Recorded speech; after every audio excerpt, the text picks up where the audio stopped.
Hello students, आज हम लोग करंट इलेक्ट्रिसिटी के जेई मेंस और नीट के प्रीवियस ईयर क्वेश्चंस सॉल्व करेंगे। ये सारे क्वेश्चंस आने वाले एग्जाम्स के लिए काफी इंपॉर्टेंट है। आइए हम लोग क्वेश्चन सॉल्व करते हैं। क्वेश्चन नंबर 1 देखते हैं। A wire of resistance R1 is drawn out so that its length is increased by twice of its original length. The ratio of the new resistance to original resistance is। Question में basically एक wire दिया हुआ है, उसका resistance दिया हुआ है R1।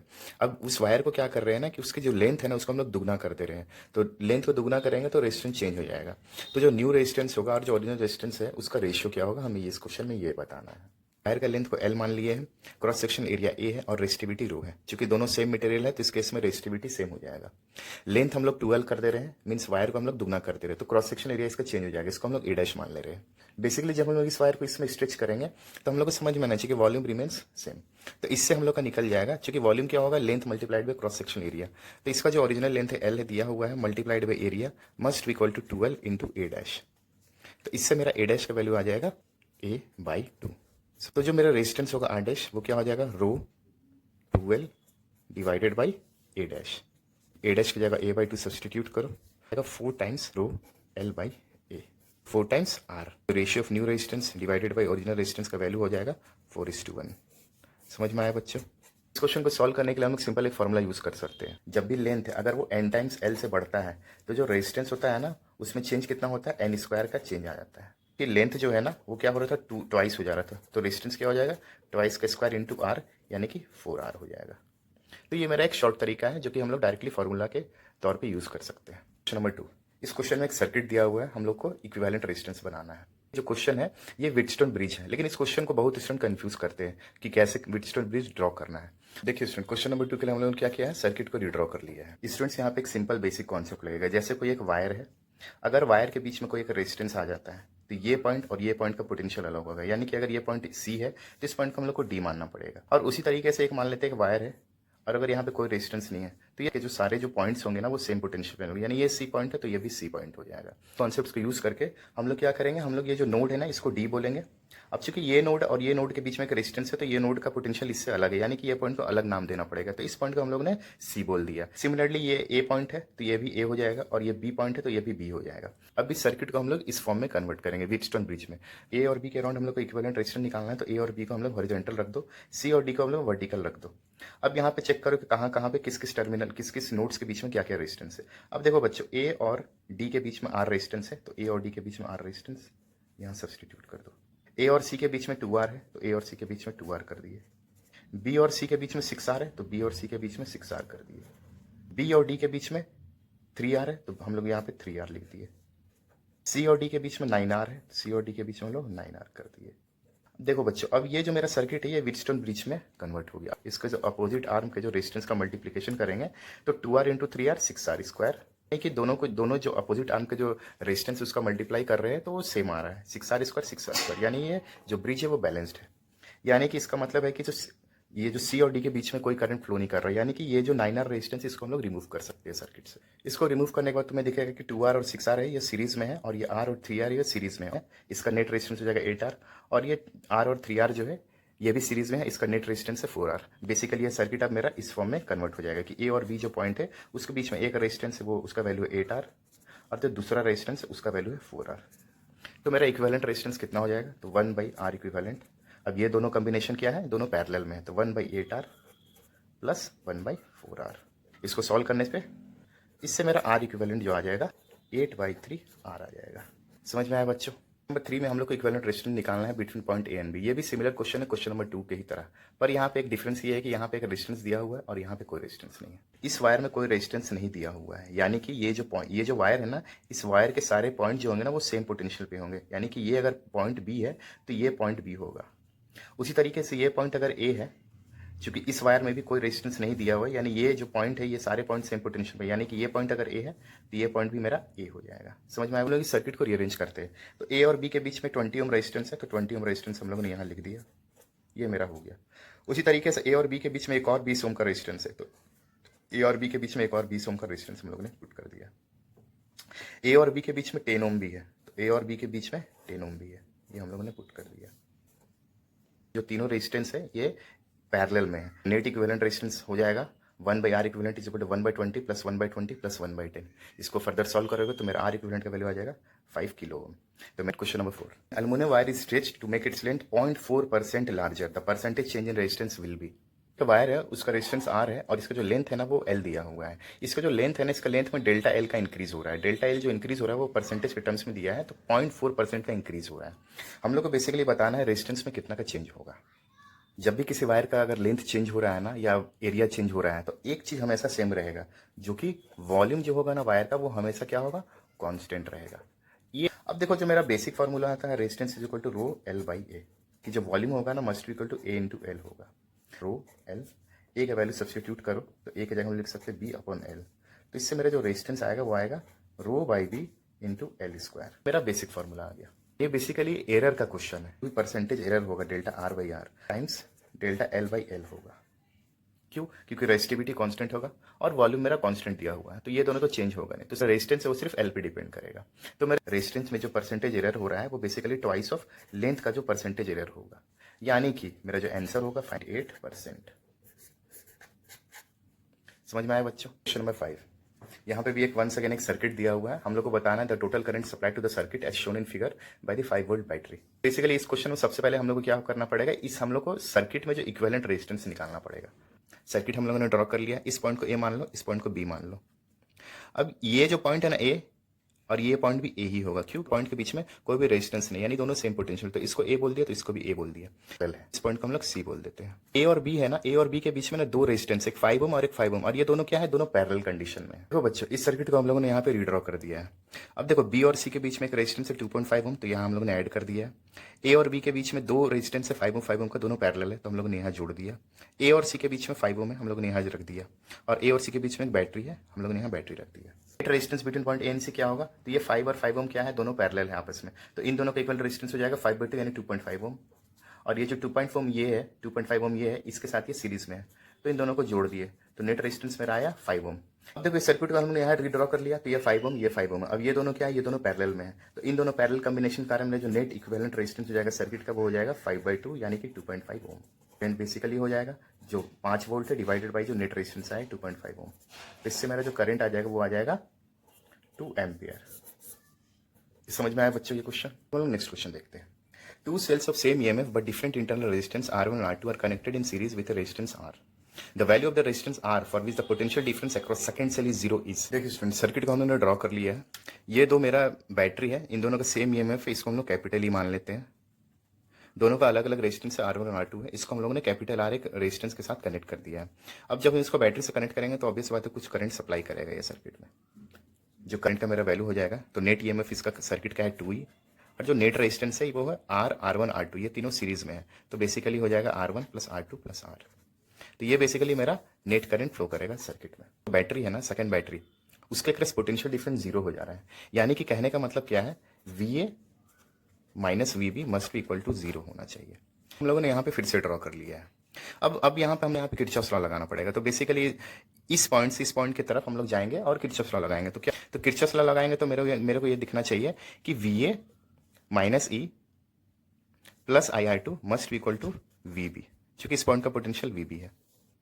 VA minus VB का वैल्यू हो जाएगा E minus I times R2। जो मेरा डाटा दिया हुआ उसको सब्सटीट्यूट करो, तो E minus R2 2E divided by R1 plus R2 plus capital R। तो VA माइनस V का वैल्यू 0 दिया हुआ है बाई क्वेश्चन, इसका मतलब है कि E must be equal to 2 times E R2 divided by R1 plus R2 plus capital R। E cut जाएगा तो R1 plus R2 plus capital R must be equal to twice of R2। R का value आ जाएगा small r2 minus small r1। समझ में आया बच्चों? Next question, एक सर्किट दिया हुआ है, हम लोगों से पूछ रहा है कि find the potential difference between point A and point B. पहले तो इस सर्किट को सिंप्लीफाई करना पड़ेगा। इस क्वेश्चन को सॉल्व करने के लिए हम लोग को कॉम्बिनेशन फार्मूला आना चाहिए, जो कि यूज होता है इक्विवेलेंट रेजिस्टेंस निकालने के लिए और इक्विवेलेंट पोटेंशियल होता है बैटरी का, वो निकालने के लिए। नेट इक्विवेलेंट रेजिस्टेंस तो 1/R1 plus 1/R2 plus 1/... 1/Rn हो जाएगा। इक्विवेलेंट जो पोटेंशियल होता है बैटरी का इस कॉम्बिनेशन का वो होता है E equivalent divided by R equivalent is equal to E1/R1 plus E2/R2 plus En/Rn। तो बेसिकली सबसे पहले तो हम लोग को इस सर्किट को ये दो फार्मूला का यूज करके हम लोग को रिड्यूस करना होगा, सिंप्लीफाई करना पड़ेगा। अब हम लोग सबसे पहले इस सर्किट को सिंप्लीफाई करेंगे। 1/R equivalent is equal to 1/1 plus 1/1 plus 1/1। तो मेरा जो 1/R इक्विवेलेंट आ जाएगा वो हो जाएगा 3, यानी कि R इक्विवेलेंट का वैल्यू आ जाएगा 1/3 ओम। बच्चों ई इक्विवेलेंट हम लोग को निकालना है, आर इक्विवेलेंट निकाल चुके हैं, तो 1/3 मस्ट भी इक्वल टू E1। तो E1 का वैल्यू 1 दिया हुआ है और इसका रेजिस्टेंस 1 है, प्लस E2 का वैल्यू देखो 2 वोल्ट दिया हुआ है, इसका रेजिस्टेंस है 1, प्लस E3 का वैल्यू देखो 3 वोल्ट दिया हुआ है, डिवाइडेड बाई रेजिस्टेंस 1। तो ई इक्विवेलेंट जो मेरा आ जाएगा वो हो जाएगा 1/3 into 6 is equal to 2 volt. अब इस सर्किट को सिंप्लीफाई करके लिख दो। अब तुम्हें देखेगा कि ये जो सर्किट है बेसिकली इस सर्किट में कोई लूप नहीं है, तो बेसिकली इस सर्किट में कोई करंट ही नहीं फ्लो करने वाला है। Initial difference between A and B, तो यहाँ पे सिंपल किरचॉफ लॉ से हो जाएगा VA minus 2 volt is equal to VB, यानी कि VA minus VB must equal to 2 volt. समझ में आया बच्चों? Next question, figure shows a part of an electrical circuit. The potential at point A, B and C are 30 volt, 12 volt and 2 volt respectively. The current through the 20 ohm resistor will be. Basically इस question में एक circuit का एक part दिया हुआ है, तो basically बताना है कि जो करंट है ना 20 ओम रेजिस्टेंस के क्रॉस कितना फ्लो कर रहा है। हम लोग सबसे पहले एज्यूम करेंगे यहाँ पे करंट I फ्लो कर रहा है। अभी 20 ओम जो रेजिस्टेंस जहाँ पे हम लोग करंट निकालना है उसको हम लोग I1 मान लेंगे। तो जंक्शन रूल से हमें पता चल जाएगा कि इस आर्म में जो करंट जा रहा होगा वो बेसिकली क्या होगा, I माइनस I1 हो जाएगा। अब हम लोग को बेसिकली यहाँ पे किरचॉफ लॉ लगाना पड़ेगा, उससे हम लोग को 2 लीनियर इक्वेशन मिलेगा और वो 2 इक्वेशन को सॉल्व करके हम लोग इस आर्म में जो करंट है वो कैलकुलेट कर सकते हैं।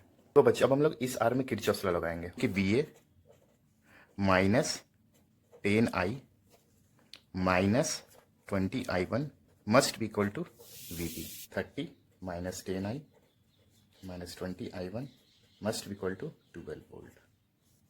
18 is equal to 10I plus 20I1।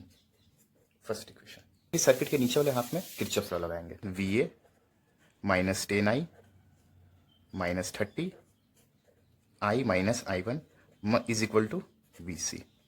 तो इस आर्म से मेरा इक्वेशन ये आएगा। अब मेरे पास 2 इक्वेशन आ गया, इक्वेशन 1 और इक्वेशन 2। यहाँ पे हम लोग क्या करेंगे, I को एलिमिनेट करेंगे तो मेरा I1 आ जाएगा। 18 minus 20I1 divided by 10 must be equal to 28 plus 30I1 divided by 40। तो मेरा जो फाइनल आंसर आ जाएगा वो हो जाएगा I1 is equal to 0.4 ampere. इस क्वेश्चन को एक बार हम लोग फिर से रिकैप करते हैं। तो सबसे पहले तो क्या करेंगे, इस आर में I करंट माने इस आर में करंट I1 मान लेते, इस आर में करंट हो जाएगा I माइनस I1। अब इस सर्किट के ऊपर में और नीचे में हम लोग किरचॉफ लूप लॉ लगाएंगे। इससे मेरा 2 इक्वेशन आएगा, दोनों इक्वेशन को जब हम लोग लीनियरली सॉल्व करेंगे तो मेरा करंट का फाइनल वैल्यू आ जाएगा 0.4 ampere. Next question, A current of 6 ampere enters one corner of an equilateral triangle PQR having 3 wires of resistance 2 ohm each and leaves by the corner R. The current I1 in ampere is। तो question को हम लोगों ने यहाँ पे redraw कर लिया है। अब यहाँ पे तुम्हें दिखेगा जो P जंक्शन है वहाँ पे 6 एम्पियर करंट आ रहा है, ठीक है। यहाँ पे हम लोग ने मान लिया इस आर में करंट है I1। अब ये करंट I1 होते हुए यहाँ से सेम करंट फ्लो करेगा और ये जो I2 करंट है यहाँ पे फ्लो करेगा और ये दोनों मिलकर यहाँ पे I1 प्लस I2 हो जाएगा। क्वेश्चन को बनाने के पहले एक छोटा सा थ्योरी है, पहले हम लोग इस थ्योरी को समझते हैं। देखो बच्चों, यहाँ से करंट फ्लो कर रहा है I, एक नोड है, और यहाँ से करंट है 2 पार्ट में डिवाइड हो जा रहा है I1 और I2। पहले तो जंक्शन रूल से तो तुम्हें लिखना चाहिए कि I must equal to I1 plus I2 होना चाहिए। तुम किरचॉफ लूप लॉ लगाओगे इस पूरे लूप में तो तुम्हें यहाँ से दिखेगा कि minus I1 R1 plus I2 R2 must equal to 0। I1 R1 is equal to I2 R2। I1 by R2 is equal to I2 divided by R1। यहाँ पे कॉम्पोनेंटो डिविडेंडो लगाना है, तो यहाँ पे क्या हो सकता है I1 plus I2 divided by R1 plus R2। तो बेसिकली I1 प्लस I2 मुझे पता है कि I1 प्लस I2 क्या है, वो I के बराबर है, तो I divided by R1 plus R2। I1 is equal to क्या होगा, तो R2 multiplied by I divided by R1 plus R2। तो I2 is equal to R1 divided by R1 plus R2 multiplied by I। इस theory से हम लोग क्या समझे, यहाँ पे जो करंट फ्लो कर रहा है ना I1, ये बेसिकली R2 के प्रोपोर्शनल है और यहाँ पे जो करंट फ्लो कर रहा है R2 वो बेसिकली R1 के प्रोपोर्शनल है। तो I1 का वैल्यू कितना हो जाएगा, तो 6 मल्टीप्लाइड बाई इस आर्म का जो रेजिस्टेंस है, तो इस आर्म का रेजिस्टेंस है 2 divided by sum of all resistance, तो इसका 2 है और इसका 4 है, 2 प्लस 4 6। तो मेरा जो करंट I1 आ जाएगा वो आ जाएगा 2 एम्पियर। समझ में आया बच्चों? Next question, a network of 4 resistances is connected to 9 volt battery as shown in figure. The magnitude of the voltage difference between the point A and B is. तो basically इस question बताना है point A और point के बीच में potential difference क्या होगा। तो बच्चों, सर्किट को हम लोगों ने ड्रॉ कर लिया है। सर्किट से तुम्हें ये दिखना चाहिए कि जो 2 ओम और 4 ओम रेजिस्टेंस है वो सीरीज में है, उसी तरीके से 4 और ये 2 ओम सीरीज में है, और इन दोनों का जो कॉम्बिनेशन है वो बेसिकली पैरेलल है। इन दोनों का सीरीज कॉम्बिनेशन को 6 ओम लिख दिया, इन दोनों का सीरीज कॉम्बिनेशन को 6 ओम लिख दिया। अब ये दोनों क्या है, ये दोनों पैरेलल में। नेट इक्विवेलेंट कितना हो जाएगा सर्किट का, तो 6/2 बेसिकली 3 ओम हो जाएगा। तो नेट करंट सर्किट में कितना फ्लो करेगा, तो I is equal to 9/3 is equal to 3 ampere, यानी यहाँ हम लोग 3 एम्पियर यहाँ डिनोट कर देते हैं। यहाँ से जो 3 ओम करंट आएगा ना, वो इस आर्म का रेजिस्टेंस और इस आर्म का रेजिस्टेंस में डिस्ट्रीब्यूट होगा। लेकिन तुम्हें दिखना चाहिए कि यहाँ इस आर्म का जो नेट रेजिस्टेंस है वो 6 ओम है, इस आर्म का भी नेट रेजिस्टेंस है 6 ओम है। जो दोनों वायर है ना, ये दोनों वायर का same resistance basically half half में डिवाइड हो जाएगा, 1.5 ampere 1.5 ampere. Net potential difference के लिए क्या करेंगे, हम लोग किरचॉफ्स लूप लॉ लगाएंगे। हम लोग यहाँ से बढ़ेंगे और यहाँ से यहाँ तक जाएंगे ए से।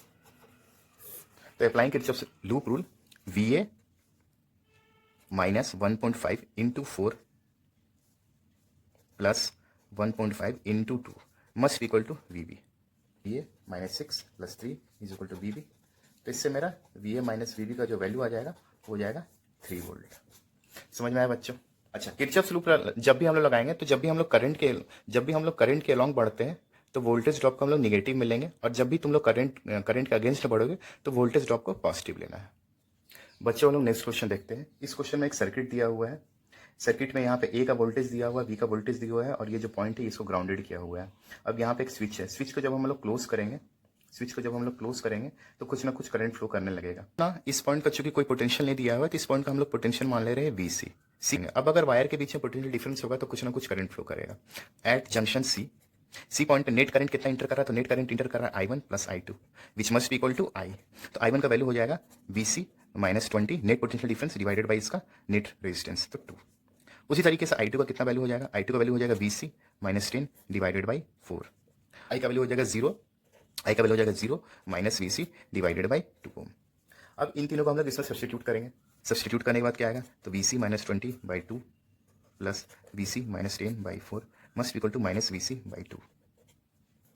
तो मेरा VC का वैल्यू आ जाएगा 10 वोल्ट। तो करंट का वैल्यू हो जाएगा 0 माइनस VC डिवाइडेड बाई 2, यानी कि 0 माइनस 10 डिवाइडेड बाई 2, यानी कि मेरा जो करंट का वैल्यू होगा माइनस 5 एम्पियर होगा। आई होप कि आप लोगों को ये वीडियो बहुत पसंद आया होगा। ऐसे ही इंपॉर्टेंट टॉपिक्स और उनके क्वेश्चंस के लिए इस वीडियो को लाइक करें और चैनल को सब्सक्राइब करें। और स्टूडेंट्स, आपको किसी और टॉपिक पे भी क्वेश्चंस पूछने हैं तो आप कमेंट सेक्शन में वो टॉपिक लिख दो, मैं उससे रिलेटेड क्वेश्चन बनाऊंगा। इसके अलावा भी अगर आपको कोई क्वेरी है क्वेश्चन का, तो आप कमेंट सेक्शन में वो क्वेरी डाल दो, मैं वो क्वेश्चन को आपको सॉल्व करके कमेंट में डाल दूंगा। Thank you students for watching this video.